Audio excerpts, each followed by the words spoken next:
Cześć wszystkim, witajcie w nowym filmie na moim kanale. Dziś przychodzę z podsumowaniem czytelniczym października. W ogóle teraz sobie spisywałam książki, które przeczytałam. Jestem w szoku, że przeczytałam ich aż tyle, bo myślałam, że ten miesiąc poszedł mi bardzo słabo.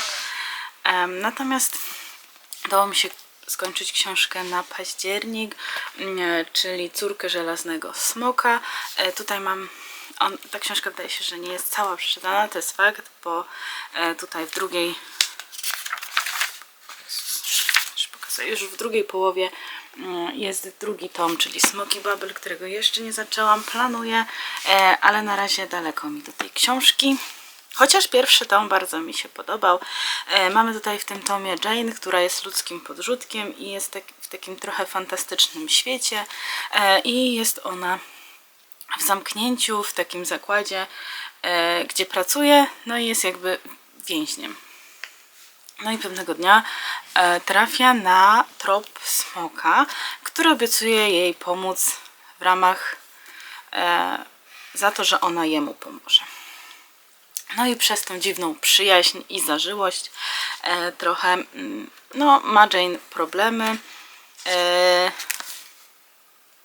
Musiałam sprawdzić, że na pewno Jane. Tak, ale ma Jane problemy, musi uciekać i musi stawiać czoła różnym takim nieoczekiwanym i nieoczywistym dla niej wypadkom. Także bardzo fajna fantastyka. Jest to fantastyka zdecydowanie 18+, a więc to trzeba sobie gdzieś zapisać. Może nie 18 aż tak, ale gdzieś tam wyżej 16 to już na pewno.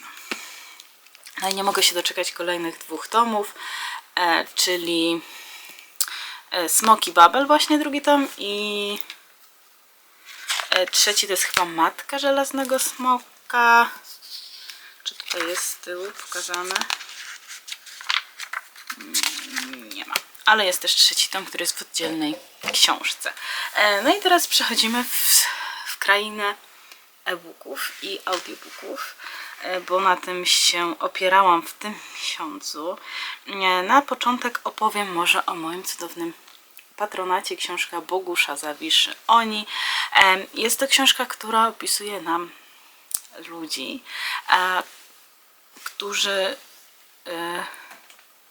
musieli zmierzyć się z pewnym wirusem, który zarażał niektóre osobniki i oni albo umierali, albo się zmieniali właśnie w monstra.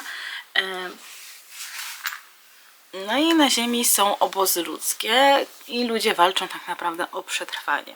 Mamy tutaj dwójkę głównych bohaterów, w zasadzie później pojawia się trzeci, ale początkowo jest ta dwójka, która dowiaduje się pewnych niewygodnych dla władzy rzeczy, no i ta władza postanawia ich zlikwidować.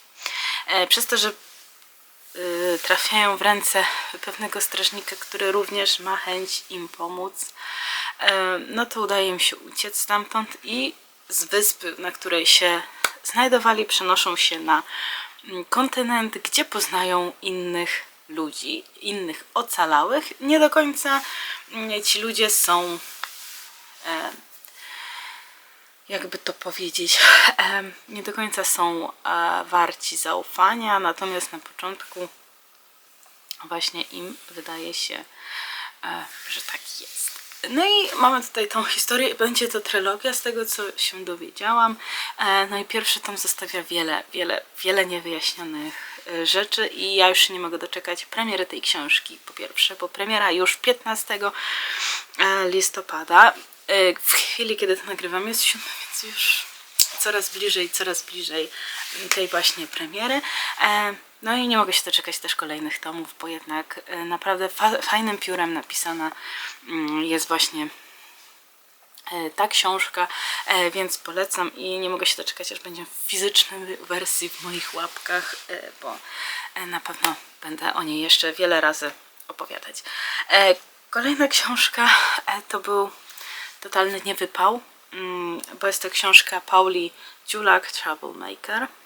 Nie polecam tej książki nikomu, bo nie jest to książka ani dla dzieci, w sensie dla młodzieży, bo to nie jest typowo dla dzieci książka, ale ani dla młodzieży, ani dla dorosłych. Dla młodzieży nie z tego powodu, że opowiada o takich dorosłych już sprawach, ale takich złych, które młodzież może uznać za to, że skoro ci bohaterowie tak robili, no to my też możemy. Natomiast no nie do końca tak jest. Nie są to typowi jakby ludzie, którym warto powierzyć zaufanie i ustawić ich jako takich, nie wiem jak to powiedzieć, idoli, tego słowa brakowało, a dla dorosłych nie, dlatego że to jest typowo książka dla młodzieży, pisana dla młodzieży, natomiast no, nie pasują mi tutaj te dwie rzeczy. Mamy tutaj dziewczynę i chłopaka, no i oni się tam w sobie zakochują, natomiast no nie pasowało mi to kompletnie. Jest to romans typowo młodzieżowy, natomiast uważam, że nie dla młodzieży. Także więcej już o tej książce nie będę mówić. Kolejna książka Casey West, bo w zeszłym miesiącu czytałam, już sprawdzam jaką. Miejsca, których jeszcze nie znam. To była książka, którą przeczytałam we wrześniu. W październiku przeczytałam Casey West, właśnie Nieoczekiwana zamiana serc. Bardzo podobała mi się ta książka.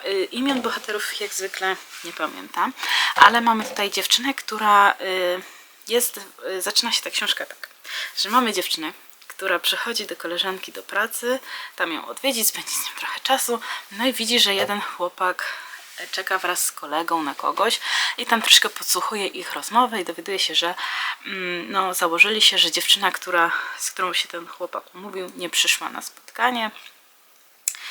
No i w takim razie będzie miał problemy, bo ten zakład jest o to, że w pewnym momencie ktoś go ośmieszy. W sensie ten kolega go ośmieszy gdzieś w internecie, bo ten jego kumpel ma aspiracje do tego, by zostać gwiazdą internetu. No i ta dziewczyna robi się jej przykro i postanawia udać tą dziewczynę, bo myśli, że tylko jeden raz się spotkali i cześć. Więc podaje się właśnie za tą dziewczynę. Ten chłopak jest zadowolony, jego kumpel jest niezadowolony, no bo przegrał zakład. No a ona też jest szczęśliwa, bo pomogła koledze. Na co dzień ta dziewczyna pracuje w schronisku i zajmuje się pieskami, ma tam swojego jednego ulubieńca, dla którego niestety z przykrością nie może znaleźć domu, bo jest to pies wyglądający jako groźny, natomiast jest to taki słodki piesek, który lubi się przytulać i jest taki milusi. No i następnego dnia ona idzie do pracy, no bo wtedy jest jej zmiana, no i okazuje się, że ten chłopak wraz z kumplem są właśnie w tym schronisku, no i sprawy się komplikują, a dziewczyna zaczyna coś powoli czuć do chłopaka. W sensie tam z czasem, no ale już od samego początku on ją urzekł. Więc tak zaczyna się ta historia. Co będzie dalej, musicie zdecydowanie przeczytać. Ja bardzo polecam, bo druga książka właśnie tej autorki i mnie zdecydowanie nie zawiodła, więc będę chciała na pewno jeszcze więcej tych książek poczytać. No i to są takie młodzieżówki, młodzieżowe książki dla młodszych dorosłych. Natomiast dla mnie są bardzo komfortowe. Kolejna książka, przesłuchana w ramach współpracy recenzenckiej, książka Katarzyny Drapkowskiej-Janas, Pierwszy urok. Podobała mi się bardzo ta książka. Mamy tutaj dziewczynę, która jakby jest adeptką już. No, w chwili, kiedy ją poznajemy, ona kończy szkołę. I jest adeptką szkoły magii. Natomiast no, w tej szkole nie udaje jej się tak wszystkiego zrobić, wszystkiego osiągnąć. No i tam jej dyrektorka mówi, że słuchaj, może nie powinnaś iść w stronę magiczną, tylko bardziej ludzką. Więc dziewczyna mówi, spoko, okej. W takim razie wybiera socjologię, tam w tym też pomaga jej dziadek, który traktuje ją bardzo dobrze. Jest osobą niemagiczną, bo to po żeńskiej linii szła w jej rodzinie ta magia. No i dziewczyna idzie na socjologię, poznaje tam swoich przyjaciół, natomiast na tej socjologii okazuje się, że ma kilka zagadek do rozwiązania. Akcja dzieje się w Warszawie i mamy takie realia magiczne, ale trochę w takiej atmosferze, którą znamy, w takim mieście, które znamy. Bardzo podobała mi się ta książka, przyjemnie się ją słuchało, bo ja akurat wysłuchałam ją w wersji audio. No i co jeszcze powiedzieć mogę? Można by uznać ją za podobną do Harry'ego Pottera, bo Szkoła Magii, natomiast kompletnie nijak nie łączy się z Harrym Potterem, co dla mnie jest na plus, bo książki o Harrym Potterze nigdy nie były jakimiś moimi ulubionymi i z tego, co czytałam, sporo osób, które już czytały moją opinię na Instagramie, też mi to mówiło, więc mamy tutaj magię, ale nie jest ona na pierwszym planie. Na pierwszym planie mamy naszą główną bohaterkę i jej problemy bardziej ludzkie niż magiczne. Chociaż ta magia też się pojawia i dziewczyna jakby też dzięki temu, że odcina się od innych czarodziejów, no to swoje magiczne moce rozwija bardziej, co jest ciekawe. No i ostatnia książka, którą już ostatni rzut przesłuchałam, The Cookie Affair. Przyjemny romans. Jest to mamy tutaj dziewczynę, która mieszka w małym mieście. Jej rodzice mieli ją i jej brata bliźniaka w bardzo późnym wieku. No i ona teraz oprócz brata nie ma nikogo. No i spotykamy ją w takim momencie, że ten brat przyjeżdża do niej na tydzień, aby spędzić razem trochę czasu, odpocząć i poszaleć trochę w swoim towarzystwie. Natomiast robi jej niespodziankę i zaprasza tam kumpla, którego nie poznał nigdy na żywo, ale znają się z internetu. No i postanawiają tam też spędzić trochę czasu. On ma też w tym swój podtekst pewien, żeby trochę zeswatać brata, trochę zeswatać tą siostrę właśnie z tym kumplem, bo wydaje mu się, że będą do siebie pasować. Natomiast początek znajomości tej dwójki jest dosyć taki niepozytywny, gdyż no, ten chłopak, nie wiedząc, że to jest ta dziewczyna, kradnie jej ciasteczka ze sklepu. To znaczy kupuje ostatnią paczkę jej ulubionych ciasteczek. Więc dlatego chyba tytuł też powstał, The Cookie Affair. No, ale bardzo przyjemna książka, szybko się ją słucha, bo też przesłuchałam ją w audio.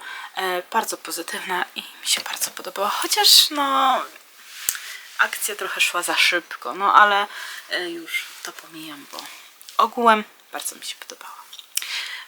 Także tak wyglądał mój wrap-up za październik. 6 książek. No i tutaj już w listopadzie, jak zaczęłam, to też z grubej rury już kilka książek przesłuchałam. No i czytam cały czas jednego e-booka, którego nie mogę skończyć, gdyż mam zastój na czytanie książek. Bardziej idzie mi słuchanie. Zobaczymy, jak to będzie dalej w tym miesiącu. Na miesiąc listopad mam z moich 12 książek na 12 miesięcy do przeczytania chyba Malowanego człowieka. Tak, Malowanego człowieka Peter V. Bretta, więc ta książka jest na pewno wymagająca, więc muszę zacząć znowu czytać książki fizyczne, żeby na pewno ją przeczytać. No, także jeszcze raz mówię, że tak wyglądał mój wrap-up. Dajcie znać w komentarzach pod filmem, jakie wy książki przeczytaliście, jakie wam się podobały, jakie wam się nie podobały, czy czytaliście coś, co ja już czytałam teraz w tym miesiącu. No i co? Do zobaczenia w kolejnych filmach. Cześć!